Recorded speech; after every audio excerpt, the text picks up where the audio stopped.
Tentu, ini draft narasi dan alur untuk renungan harian hari ke-14 dengan tema kasih karunia.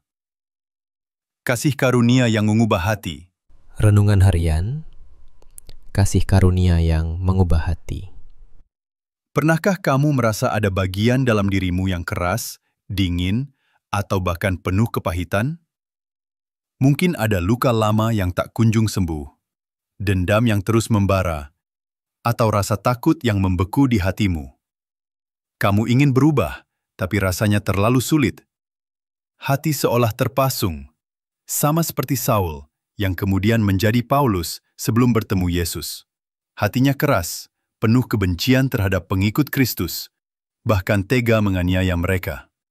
Ia yakin tindakannya benar, namun hatinya jauh dari kebenaran. Tapi dengarkan baik-baik, kasih karunia Tuhan punya kuasa yang luar biasa. Tidak hanya mengampuni dosa, tapi juga melembutkan dan mengubah hati yang paling keras sekalipun. Banyak orang berpikir perubahan hati adalah hasil dari usaha keras atau hukuman atas dosa. Padahal, seringkali itu adalah karya kasih karunia Tuhan yang tak terduga.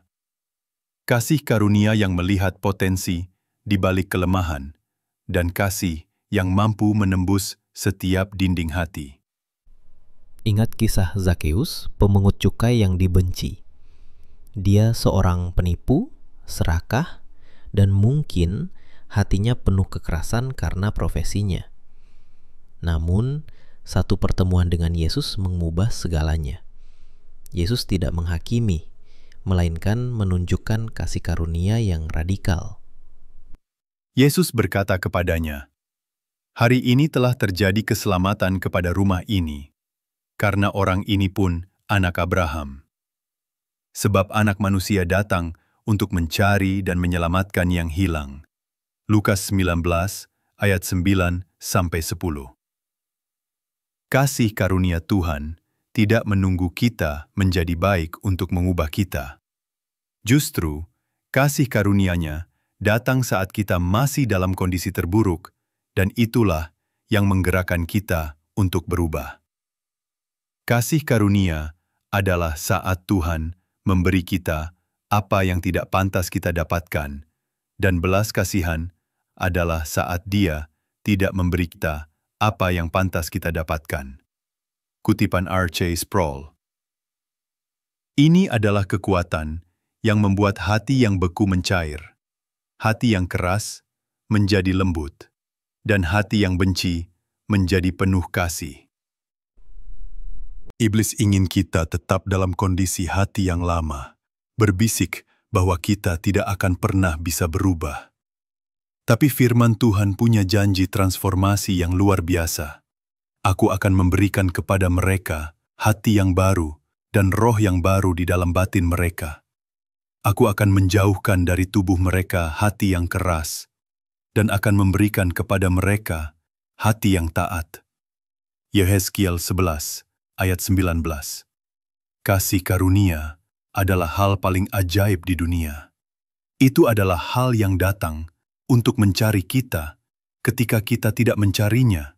Kutipan C.S. Lewis, Is karunia memurnikan. Pikirkan tentang Petrus. Dia menyangkal Yesus 3 kali, sebuah kegagalan besar yang mungkin membuat hatinya hancur dan penuh rasa bersalah. Namun, setelah kebangkitannya, Yesus tidak menghukum Petrus. Sebaliknya, Yesus memulihkan Petrus dengan kasih karunia, memintanya untuk menggembalakan domba-dombanya. Kasih karunia itu memurnikan hatinya, mengubah rasa bersalah menjadi semangat untuk melayani. Aku akan mencurahkan kepadamu air bersih, maka kamu akan tahir dari segala kenajisanmu dan dari segala berhalamu. Aku akan mentahirkan kamu. Suatu hati yang baru akan kuberikan kepadamu, dan roh yang baru di dalam batinmu. Yehezkiel 36, ayat 25-26. Adakah bagian dari hatimu yang terasa keras atau kotor? Hari ini, percayalah, kasih karunia Tuhan sanggup mengubah hati. Izinkan Dia masuk dan melakukan karya transformasinya yang ajaib. Tulis di komentar, Tuhan, aku rindu hati yang baru oleh kasih karunia-Mu. Bagikan video ini ke teman, keluarga, atau siapa saja yang butuh pengharapan akan perubahan hati. Doa penutup, Tuhan, aku menyerahkan hatiku yang mungkin keras, kotor, atau penuh luka ini kepadamu. Aku rindu akan hati yang baru, yang penuh kasih dan taat kepadamu. Terima kasih, karena kasih karunia-Mu tidak pernah lelah mengubahkan aku. Bekerjalah dalam hatiku hari ini. Dalam nama Yesus, aku berdoa. Amin.